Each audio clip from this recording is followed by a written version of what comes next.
Olá, seja bem-vindo! Aqui você acompanha as notícias que mostram o trabalhador como agente de transformação do país. E contamos com a sua participação, seu comentário. Ligue pra gente, a ligação é gratuita, 0800 6044 888. E você também pode participar pela internet no tvt.org.br, o espaço é seu. E vamos agora aos destaques de hoje. Semana importante para os trabalhadores com várias mobilizações. Em campanha salarial, mais de 16 mil metalúrgicos do ABC pararam as atividades. Bancários também protestam contra a falta de propostas do setor patronal e marcam greve para a semana que vem. No ABC, os químicos cruzaram os braços em duas fábricas por mudanças na PLR e ampliação de direitos. Moradores da comunidade do Moinho sofrem com mais um incêndio e mandam vídeo para o seu jornal denunciando intimidação por parte da polícia. A gente começa o seu jornal com a mobilização dos trabalhadores. Mais de 16 mil metalúrgicos do ABC pararam as atividades nessa semana. Em campanha salarial, os trabalhadores reclamam das propostas apresentadas pelo setor patronal. Em várias reuniões, as empresas ofereceram de 0,5% a 1,5% de aumento de salário. Só na região do ABC, em 6 dias de mobilização, os metalúrgicos pararam 44 empresas, atrasaram os turnos de entrada e acabaram com as horas extras. Vou conversar com o Rafael Marques, é presidente do Sindicato dos Metalúrgicos do ABC. Qual a avaliação que você faz da mobilização dessa semana aqui? Bom, o balanço foi muito positivo. Fizemos uma assembleia geral em Diadema, semana retrasada, que deu as orientações para essa semana. E cumprimos à risca tudo que foi encaminhado na Assembleia Geral da categoria em Diadema. E essa boa semana fez com que, já no finalzinho da semana, aparecessem algumas propostas de reposição integral da inflação e aumento real. O aumento real oferecido até agora foi de 0,5% em alguns grupos, estamparia, o grupo 10, o grupo de pequenas empresas, e de 1,5% no grupo 8%. Mas esse 1,5% somente aplicado em janeiro, de aumento real. Nós rejeitamos até agora todas essas propostas em mês de negociação e acho que, pelo menos, houve as primeiras iniciativas de oferecer algo concreto para os trabalhadores. Rejeitados em mesa. E agora, o que fizemos a semana dá conta de intensificar as mobilizações a partir da semana que vem, já com paralisações de dia inteiro, a partir de quarta-feira, na categoria. Nós devemos entregar um aviso de greve para todos os grupos patronais na segunda-feira e vamos cumprir as 48 horas a partir do aviso de greve e, na quarta-feira, deveremos iniciar manifestações no estado inteiro. Os bancários de todo o país também estão em campanha salarial e resolveram entrar em greve por tempo indeterminado a partir da próxima quinta-feira, dia 19 de setembro. A decisão aconteceu em assembleia que reuniu cerca de 1.000 trabalhadores na quadra dos bancários, no centro de São Paulo. Acompanhe agora o vídeo produzido pela TV Bancários. Os trabalhadores disseram não à proposta apresentada pela FENABAN de apenas 6,1% de reajuste, sem aumento real nos salários. O índice foi considerado aquém da expectativa dos bancários que trabalham em um dos setores mais rentáveis da economia. A categoria reivindica aumento real de 5%, além da reposição da inflação, valorização dos pisos e maior participação nos lucros e resultados. Os bancários também cobram o fim das metas individuais e abusivas, assim como o fim das demissões em massa e mais contratações. A Assembleia aprovou a greve. Agora a gente tem que convencer o colega e já no dia 19 começar com uma greve muito forte no Brasil inteiro dos bancários para que a gente possa encerrar a campanha com vitórias e o mais rápido possível, com conquistas tanto na valorização salarial, do piso, dos vales, do auxílio creche babá, como também nas questões sociais, nas cláusulas sociais, como mais contratações, a solução para um grande problema da categoria, que é essa pressão diária, massacrante, essa pressão das metas abusivas, e essa cobrança que os bancários sofrem diariamente. Muito obrigado, TV Bancários, pelas imagens. Na próxima quarta-feira, dia 18, os bancários se reúnem mais uma vez para organizar o início da mobilização em São Paulo, Osasco e região. Cerca de 500 trabalhadores nas empresas Sanco Espuma e Sanconforte Colchões, em Diadema, cruzaram os braços na quarta-feira e decidiram permanecer em greve. O Sindicato dos Químicos do ABC está em negociação com as empresas e realiza nova assembleia da campanha salarial deste ano, na segunda-feira da semana que vem. O sindicato enviou fotos para a gente. Vamos conferir. Os químicos do ABC contam que querem respostas positivas para a pauta de reivindicações. Os trabalhadores pedem programa próprio de PLR, participação nos lucros e resultados, mudanças no convênio médico, vale alimentação e a implantação do SUR, Sistema Único de Representação. Como as contrapropostas apresentadas pelas empresas foram rejeitadas pela Assembleia de hoje, os trabalhadores decidiram por manter a paralisação. A CUT, o PT e o Judiciário resolveram unir forças na mobilização contra o PL 4330, que pode ampliar a terceirização no país. Desde abril, o projeto de lei que busca regulamentar a terceirização no país está em análise na Câmara dos Deputados. O pacto entre PT, CUT e demais centrais sindicais foi firmado no início desta semana. Todos os deputados federais do PT se comprometeram a votar contra o projeto de lei 4330. Arthur Maia, do PMDB da Bahia, é o relator do texto que tenta regulamentar a terceirização da mão de obra no país. Durante mais de 4 meses, uma mesa quadripartite formada por centrais sindicais, governo, parlamentares e empresários buscou um consenso para o projeto, mas não houve acordo. Com a confirmação de que na próxima quarta-feira, dia 18, o projeto será analisado no Congresso, a liderança do PT decidiu formar um outro grupo de trabalho com 7 deputados do partido. Até lá, eles vão trabalhar aqui no Palácio do Planalto, junto com a assessoria da Presidência da República. Vicentinho, Ricardo Berzoini, Francisco Chagas, Nilton Lima, Érica Cocai, Arthur Bruno e Margarida Salomão terão a missão de criar estratégias e fazer a mediação com outros parlamentares e com a base aliada para convencê-los a votar contra o PL da terceirização. CUT e PT também contam com o apoio de 19 dos 27 ministros do Tribunal Superior do Trabalho, que enviaram um ofício assinado para a presidência da CCJ, repudiando o PL 4330. Obrigado também aos químicos pelas fotos enviadas. Um incêndio atingiu a favela do Moinho, na região central de São Paulo, na noite dessa quinta-feira. Uma moradora da favela, que fica sob o viaduto Orlando Murgel, reclama da falta de assistência do poder público. Ela conta que o incêndio pode ter sido acidental. O incêndio de ontem que aconteceu, queimou 2 barracos, foi acidental e, ao mesmo tempo, foi preconceituoso porque o poder público não vem dando assistências há mais de 18 anos às pessoas. Se tivesse urbanizado a comunidade, tivesse feito direitinho, do jeito que a gente vem pedindo desde o começo das nossas manifestações, desde 2005, que a gente já falava de urbanização, não tinha acontecido o que aconteceu, entendeu? Esses 3 incêndios que aconteceu foi criminoso. E assim, criminoso pela parte do poder público, não fazer nada e fechar os olhos pela comunidade do Moinho. O crime deles são esse. A comunidade, que tem 400 famílias, já foi atingida por 2 grandes incêndios nos anos de 2011 e 2012. No primeiro, 1.200 famílias ficaram desabrigadas e 2 pessoas morreram. No incêndio do ano passado, pelo menos uma morte foi registrada e cerca de 300 pessoas perderam suas casas.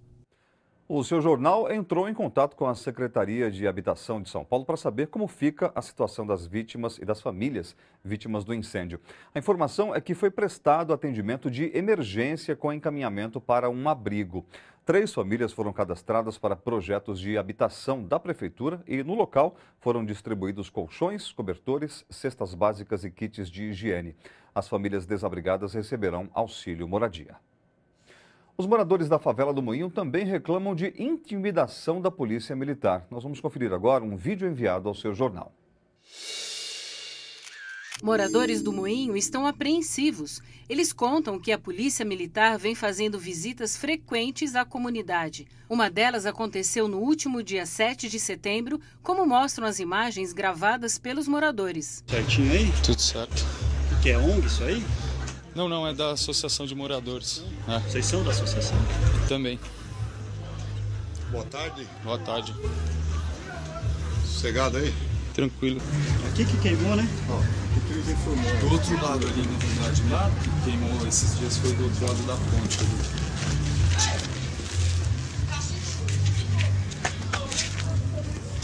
Associação, como é que chama a associação? É a Associação de Moradores da Favela do Moinho.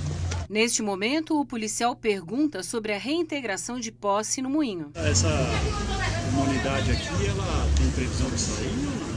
Tem uma disputa judicial, na verdade, entre União, uma empresa particular, e os moradores com uso capião. Os moradores reclamam da forma ostensiva como os policiais abordaram os moradores. Hoje é a terceira vez que eu estou com arma na mão para oprimir as pessoas. A realidade é essa. Quer filmar? Quer filmar? Tô filmando. Pode filmar, gente. A gente não acha ruim, não. Tô filmando sim. Com certeza.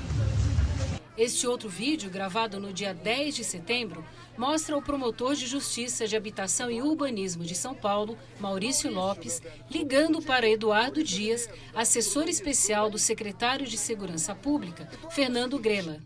Eu estava aqui numa assembleia para tratar de questões relacionadas à habitação e urbanismo. Quando fui noticiado e a assembleia foi interrompida e não houve nem condições de retomá-la no local onde ela estava, com a denúncia de que alguns policiais militares tinham entrado e estavam barbarizando na favela. Eles entraram, enfim, aos costumes. Até aí todo mundo sabe como é, né? E fui conversar com o cabo do shopping que estava na frente disso.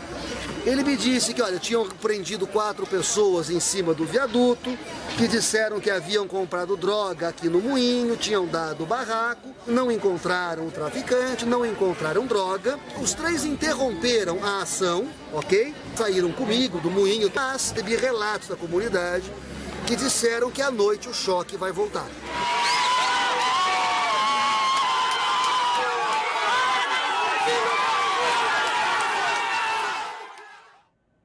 O seu jornal pediu uma explicação para a Secretaria de Segurança Pública do Estado de São Paulo, mas a assessoria de imprensa pediu para ver o vídeo enviado pelos moradores da favela do Moinho antes de dar qualquer informação.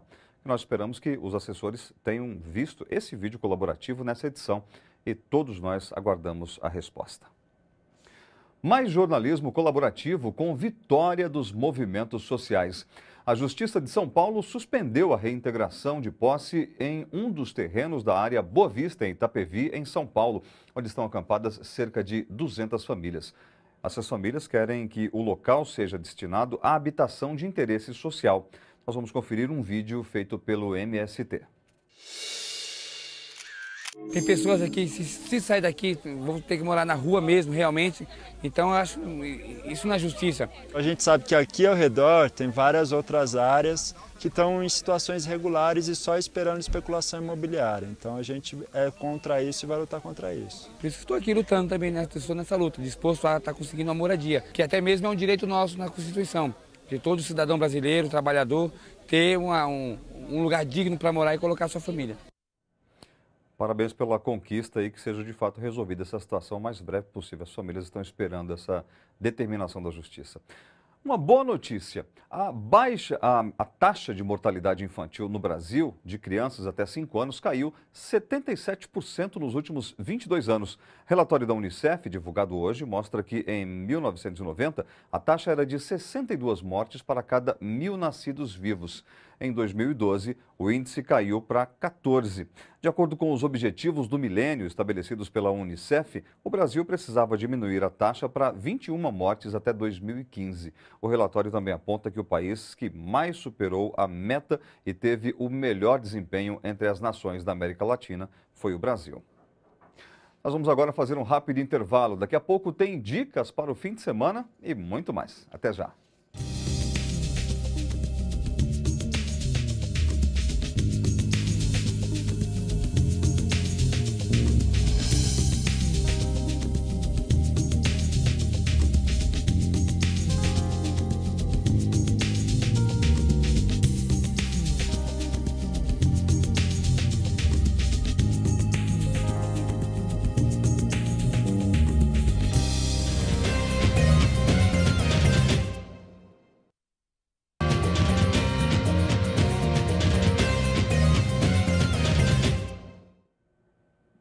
O seu jornal está de volta.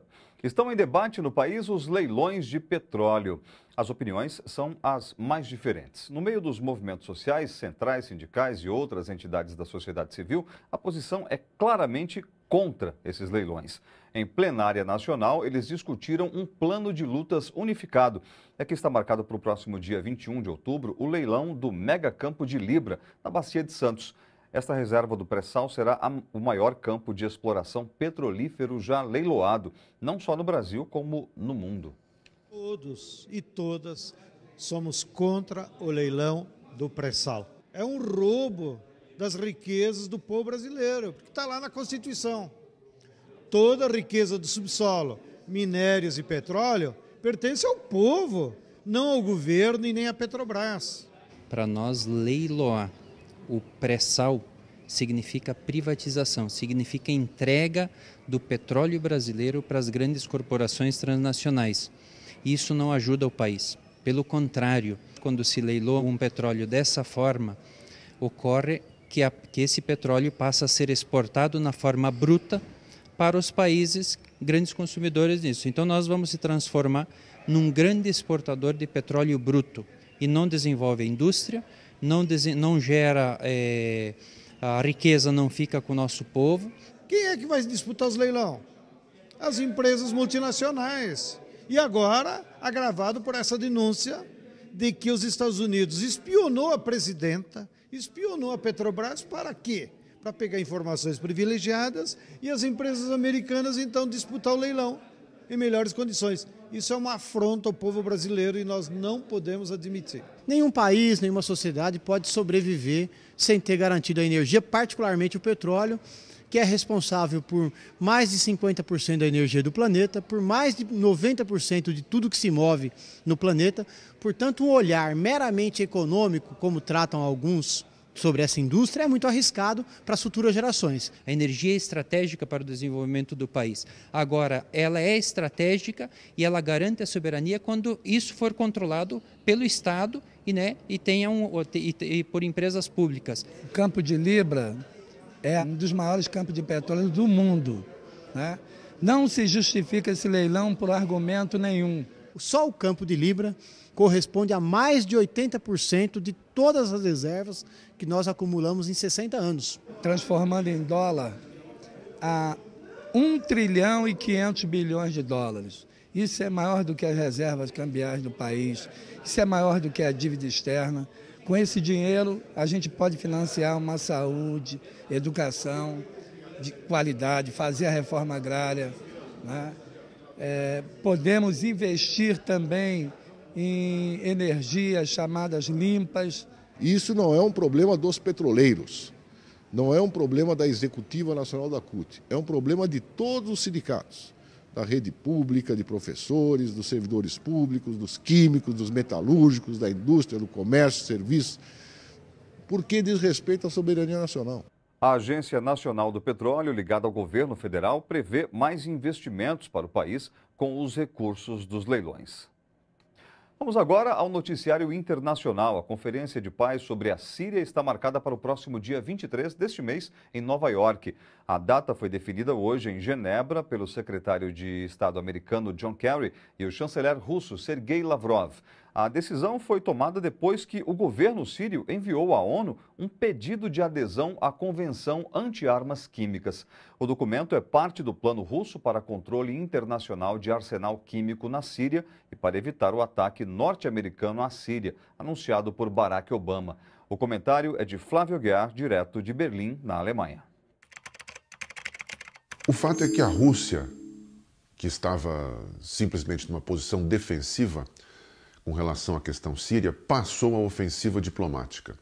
E com isso até deu uma oportunidade para Barack Obama sair com honra do canto, da sinuca de bico, como se diz na gíria, em que ele estava metido, porque a proposta dele de atuar militarmente contra a Síria provavelmente perderia até mesmo no Congresso norte-americano. A maior parte da opinião pública em todos os países envolvidos e provavelmente no mundo inteiro é contra uma intervenção armada dos Estados Unidos e da França na Síria. Até mesmo na França também a maioria da população não apoia uma possível intervenção armada nesse sentido. A proposta russa prevê exatamente esse movimento por parte do governo sírio. É necessário que ele abra o seu arsenal químico, todo o arsenal, para inspeção internacional, o que pode levar algum tempo, e que permita, inclusive, a destruição desse arsenal. Isso realmente que poderá levar a uma solução negociada para o conflito sírio, que já produziu, não é, 100 mil mortos, além de milhões de refugiados dispersos pelos países vizinhos, e a destruição também da infraestrutura, das condições de vida razoáveis em boa parte daquele país. Os dias de Bashar al-Assad parecem estar contados, mas isso pode ser feito através de uma solução negociada ou através de uma tentativa de resolver a questão mano-militar com a intervenção dos Estados Unidos e da França, o que certamente levaria a um agravamento do conflito, tanto na Síria como em termos regionais, e a novos confrontos, nem que sejam diplomáticos, no cenário mundial. Flávia Aguiar, de Berlim, para a TVT. E agora as notícias do esporte. A segunda divisão do Campeonato Paulista tem rodada decisiva neste fim de semana. As notícias do esporte você acompanha com o repórter Walter Fernandes, da Rádio Brasil Atual.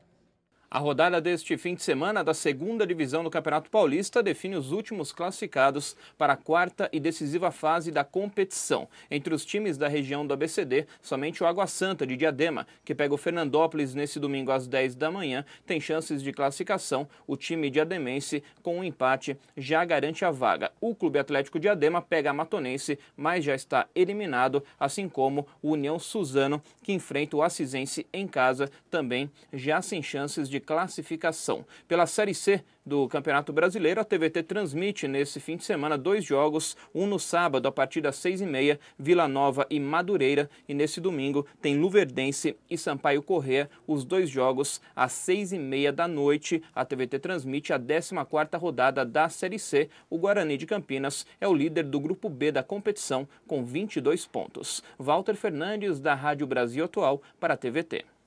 Obrigado, Walter, pelas informações. E você já sabe o que vai fazer no final de semana? O seu jornal tem várias dicas. A 17ª edição do Revelando São Paulo é a oportunidade da população ter contato com a tradicional cultura paulista. São quase 2 décadas destacando o universo dos caipiras, caiçaras, tropeiros e piraquaras. O projeto Revelando São Paulo é o encontro de várias manifestações artísticas de todas as regiões do estado. Vamos conferir. Meu amigo, minha amiga, minha senhora, minha família, se você quer conhecer cultura tradicional do estado de São Paulo, de raiz, coisa que faz a gente se entrar na gente mesmo, vem pro Revelando São Paulo, velho. Como a banda aqui, Orgulho Caipira, de Lagoinha, da cidade de Lagoinha.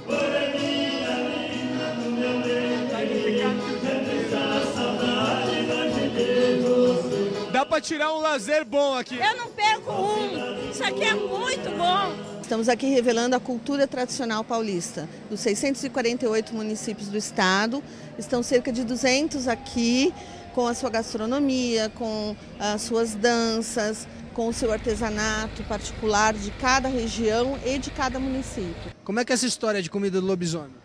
Por que comida do lobisomem? É o que o lobisomem sai nas sexta-feiras e é o que ele come, o que ele encontra pela frente. Ele percorre 7 cidades na noite. E aí ele encontra a roça de arroz, feijão, porco, frango, galinha.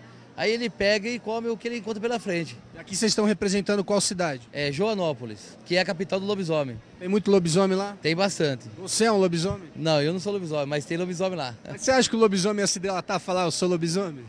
Eu acho que ele fala. Tem um senhor lá que fala. Vamos ver se o lobisomem tá manjando de torresmo. Coisa fina, o lobisomem manja das ideias. Bom, né? São Paulo é um misto, né, de culturas. Tivemos a colonização dos portugueses, os indígenas que já estavam aqui, né, que já viviam nessas terras.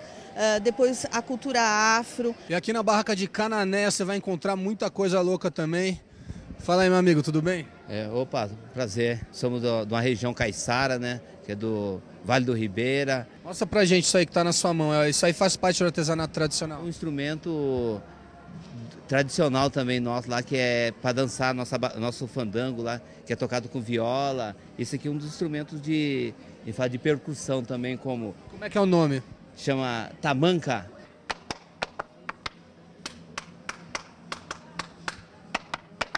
É importante vir aqui, você vai ver pessoas se emocionando, dizendo, na casa da minha avó era assim, o sítio que eu morava, ou a minha avó conta isso, mas só que essas coisas não estão só lá no passado, elas estão aqui no presente. Diretamente de Salto de Pirapora, com o seu Eli, como é que é essa história desse artesanato de panela de barro, seu Eli? Eu aprendi a fazer essas panelas com meu avô e a minha avó. Eu fui criado nelas. Pode até dizer que o senhor saiu de dentro de uma panela dessa aqui. Ô, rapaz, ó. Não, e vê, olha, a panela que eu saí ainda era menor ainda do que essa, viu?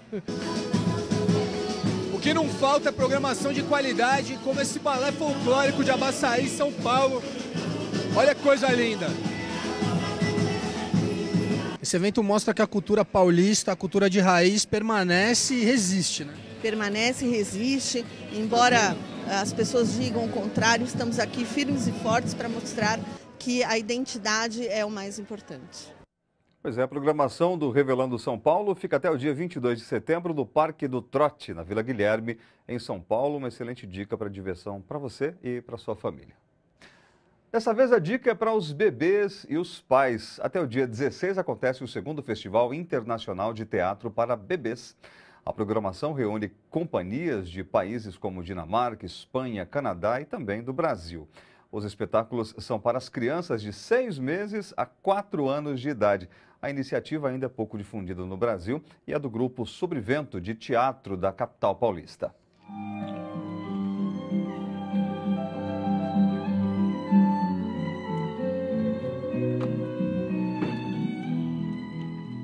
O Teatro para Bebês está começando aqui no Brasil e ele está ganhando corpo porque ele nasce de uma crença profunda que as pessoas têm, que os artistas têm, na capacidade poética e na capacidade de comunicação como sendo inatas em todo ser humano. Todo ser humano nasce poeta, todo ser humano nasce capaz de se comunicar e se comunica desde o primeiro dia em que nasce. Lá em cima e embaixo, dança na porta do coração.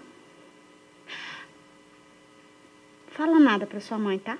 Nós começamos a trabalhar com teatro para bebês há 8 anos e isso veio justamente do nascimento dos nossos bebês. Então eu e minha mulher tivemos bebês, um casal de gêmeos, e nós encontramos nesses bebês coisas que nós realmente não imaginávamos que existissem. Tudo. Como se fosse a primeira vez.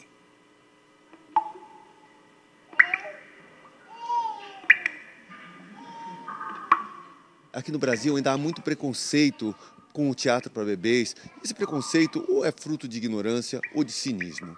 Porque as pessoas que conhecem, que convivem com o bebê, sabem que um pai se comunica com o bebê desde que nasce, desde o primeiro dia. Você não pode ficar esperando até um dia em que o bebê vai entender o que você está falando, porque o bebê nunca vai entender o que você está falando. Sim.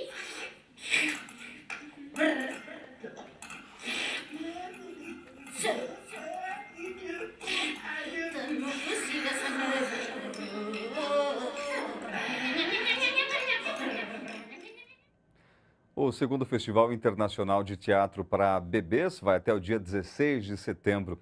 E toda a programação é de graça. No site da TVT você tem outras informações. E jornalismo colaborativo também tem dica cultural. Termina neste fim de semana o 5º Encontro Comunitário de Teatro Jovem da cidade de São Paulo. Esse ano o tema é Nossa Pátria é o Teatro. O evento é totalmente gratuito e reúne grupos e artistas de 12 países da América Latina que compõem a Rede Latino-Americana de Teatro em Comunidade. O Instituto Pombas Urbanas é o organizador do evento e nos mandou um vídeo. Vamos ver.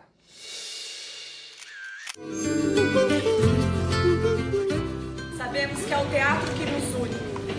E esse escambo, essa troca, aqui, hoje, homenageamos com arte. Nosso desejo é que a cada minuto do dia de hoje, durante a peça, nas conversas, no aquecimento, no fortejo, sejam fortalecedores de amizade, do amor, carinho e, sobretudo, confiança. Sou América, minha América. Sou América, Latinoamérica. Sou América, minha América. Sou América. América, Latinoamérica.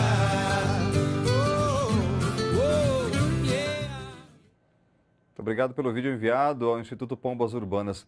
Você pode conferir os espetáculos sem pagar nada. É só comparecer no Centro Cultural Arte em Construção até domingo. O centro fica na Avenida dos Metalúrgicos 2100, em Cidade Tiradentes, na zona leste de São Paulo. Vamos agora falar ao vivo com a redação do seu jornal. A repórter Márcia Teles tem as últimas informações. Olá, Márcia, boa noite. Boa noite, Eli. Temos duas informações sobre o mundo do trabalho, Eli. Na segunda-feira será dado mais um passo do movimento sindical contra o projeto de lei 4.330, aquele que amplia a terceirização para todas as atividades das empresas. O presidente da CUT, Wagner Freitas, participa em Brasília de uma audiência com o presidente do Tribunal Superior do Trabalho, Carlos Alberto Reis de Paula. A conversa vai ser sobre o PL, criado pelo deputado Sandro Mabel, do PMDB de Goiás. 19 dos 27 ministros do TST já se posicionaram contra o projeto. A mobilização da CUT e das demais centrais sindicais já garantiu que o projeto seja votado diretamente no plenário da Câmara e não mais na Comissão de Constituição e Justiça. E os trabalhadores dos Correios decidem neste momento se encerram a greve. Os Correios apresentaram uma proposta de reajuste de 8% nos salários, sendo 1,7% de aumento real. O número de sindicatos que aderiram à paralisação aumentou hoje de 6 para 10, todos ligados à Federação Nacional dos Trabalhadores em Empresa de Correios. Com isso, a greve atinge 7 estados. Outros 5 sindicatos, filiados à Federação Interestadual dos Sindicatos dos Trabalhadores dos Correios, também estão em greve desde quarta-feira. Com você, Eli. Obrigado, Márcia, pelas informações. O seu jornal termina aqui. Um bom final de semana. Tchau.